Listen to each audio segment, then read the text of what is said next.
Mike Galsworthy, who is a member of Scientists for the EU, a very pro-EU academic group campaigning for a second referendum, has criticised what I said on Question Time and says that I got it wrong. I'll just show you the 1-minute clip that Mike referred to from BBC's Question Time.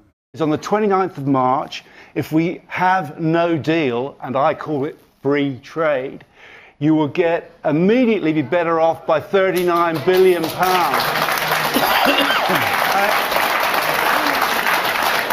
if I could just make another couple of points, these are tangible things that you can ignore the economists and weigh up yourself.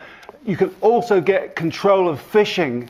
That's a tangible thing which you can weigh up. Let's just stick with the money, because that was what the question is about. We may come to fishing later. This is, David, about the money, because this is the money that people can identify with. And the other thing is, just lastly, you can eliminate the tariffs, the invisible tariffs that you pay on oranges, rice, and 12,000 other products. We collect it here and send it to Europe. So you can reduce prices in the shops, plus add democracy. All those things I think the public can weigh up, and they did before the referendum. And I think we're better off on day one without a deal, and it will continue to get better. Okay. Mike has come from an academic background, and that tends to be very, very pro-EU, as everyone knows. I've come from a background of pubs, maybe a more practical background, and maybe that's what determines the difference. But I think that you've got it wrong, Mike, in your criticisms of what I said. He is saying a no-deal Brexit I call free trade. Why on earth would he say that? Mike has said I'm wrong to say that no deal equals free trade. But it does mean free trade, like Singapore, New Zealand, Macau, Hong Kong, Canada. We can eliminate tariffs on things we import into this country. And a lot of those things we don't produce in this country anyway. Rice, coffee, bananas, children's clothes, children's shoes.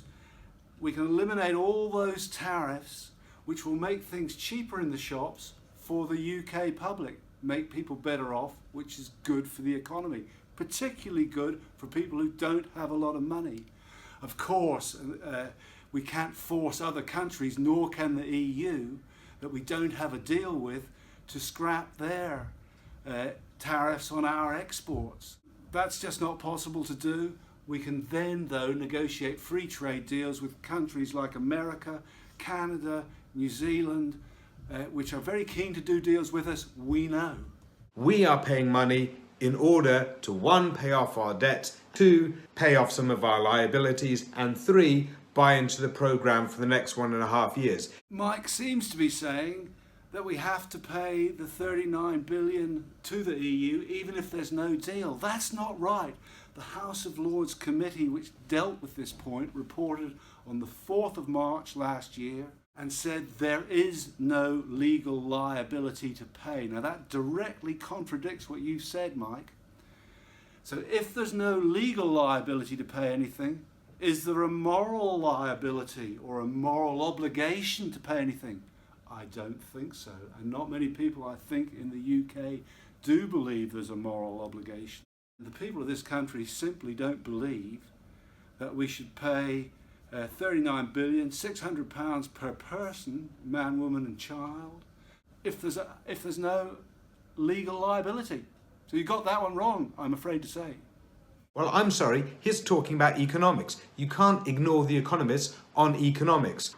Mike complains about my scepticism about economists, but I opposed the euro, and almost all economists said it was going to be great and the country was going to go down the pan if we didn't join. I was right and they were wrong. There were a few other people who were right besides me. The little short excerpt that Mike relied on excluded what I really said about economists, and I said that economists for free trade, they're pro-Brexit, say that the economy will benefit by 7% if we leave the EU and abolish import taxes, tariffs. Whereas the Treasury, the Bank of England, some others have said the economy is going to go down if we leave without a deal. And I said the public can make up their own mind. They can ignore economists and judge it based on knowledge they have. But I would say my experience of running a business over 40 years is you've got to be skeptical about what economists say. You've also got to be skeptical about what accountants say, and you've got to be skeptical about what banks say. Now, the public instinctively knows this, and just because you can, in an academic way, build up an argument based on what economists say, doesn't mean they're right. And most of the evidence, particularly over issues concerning the EU and Europe, most economists have been dead wrong. When you fish, where are you going to sell the fish to? Our major market for what we fish in the UK is actually other EU countries. Mike constructs an argument which I must admit I had some difficulty understanding, that whereas EU boats land 60% of the fish in British waters today, if we regain control of those waters, and we land 100% of the fish in our own fishing boats, that the EU won't buy them. But they will have a big lack of fish in the EU if they do that, because we sell a lot of fish, or their EU boats sell a lot of fish to the EU. So it doesn't sound practical to me that we're going to lose out. But anyway, our fishermen are very enthusiastic to retake control of their own fishing waters, and they feel they can do well, and they must know something. I think this fishing story from Mike's a bit like the one, the planes won't fly, which has turned out to be total nonsense, or that all the banks were going to leave the UK. And we know now that there are more people working in the city than there were before the referendum. So Mike, I think you're in really deep water with your fishing stories. Great maybe for people like Tim Martin, who's only an importer of goods rather than an exporter of goods. Mike says that elimination of tariffs of imports isn't enough. He admits that it would make people who consume products which are imported from outside the EU better off, which is basically all the public, and he's right, businesses like Wetherspoon. But he says that exports to the EU would be penalised by tariffs, which they don't currently pay. We import from the EU twice as much as we export to the EU. So they'd be mad in the EU to charge tariffs to our exporters.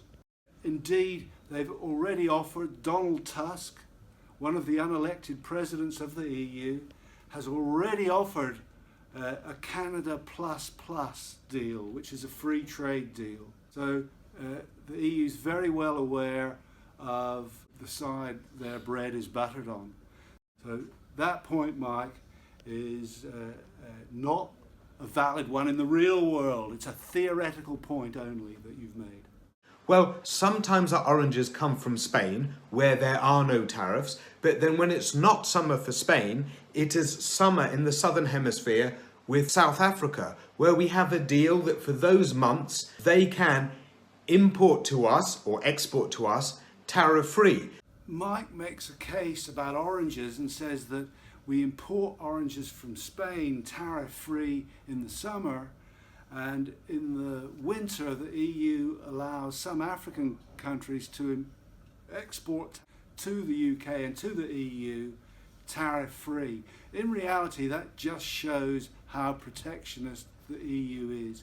If we're not in the EU, we'll be able to import from all over the world and not charge any tariffs. Prices will go down in the shops. It's got to be a good thing for the public.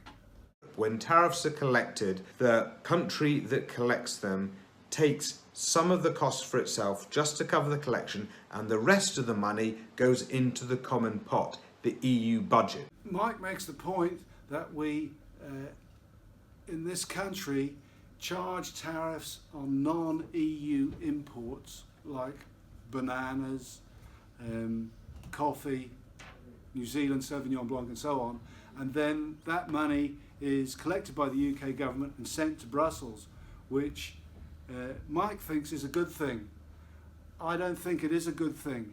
I think it's much better that we retain the money in this country and the allocations are made by democratically elected politicians, because there's a big democratic deficit in the EU and a lot of their allocations of money aren't subject to the same level of control as it would be if it was a democracy. Reduced prices in the shops? Are you serious? The first thing that is going to happen if we come out on no-deal Brexit is the pound is going to nosedive. Mike's a bit worried about the possibility of the pound falling, and indeed he's turned himself into an economic forecaster and is saying that that's what's going to happen if we leave the EU without a deal. In fact, the pound's gone up and down like a cow's tail over the years when we've been in the EU. It went down a lot in 2009, for example, and most economists regarded that as a plus because it helped our exporters, it produced tremendous benefits for tourism and so on. So the pound going up and down is an automatic stabilizer if you're in the EU or out of the EU. Why not just throw in democracy again? So tell me this, what democracy and what democratic mechanisms are we going to have over the relationship of our government with the other EU 27 governments?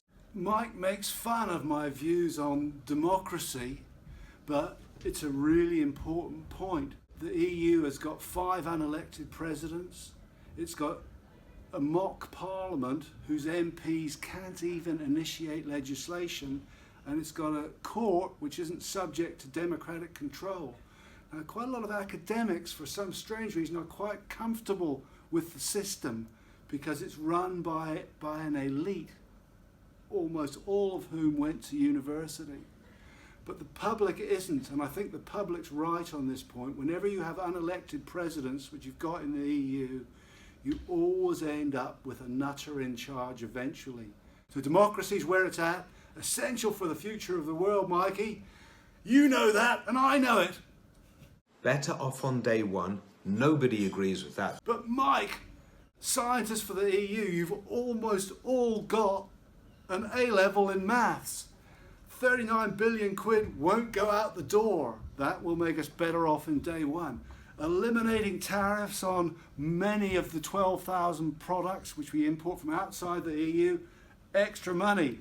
Regaining control of fishing, extra money. More democracy, better performing economy. Look at South Korea versus North. Look at North America, democratic system versus the South, which hasn't got it. All these things might mean I'm right. We'll be better off on day one. 39 billion quid, and it'll get better after that. Finally, we're all very lucky we live in a democracy where I can go on Question Time, make my points of view. I've listened to what Mike said, and I think it's really great that he's uploaded his views on Twitter. And by the way, very happy to have a debate face to face with Mike. If anyone's interested in hosting it, anytime. It's good debate, complex issues, but we've got to find what the truth is.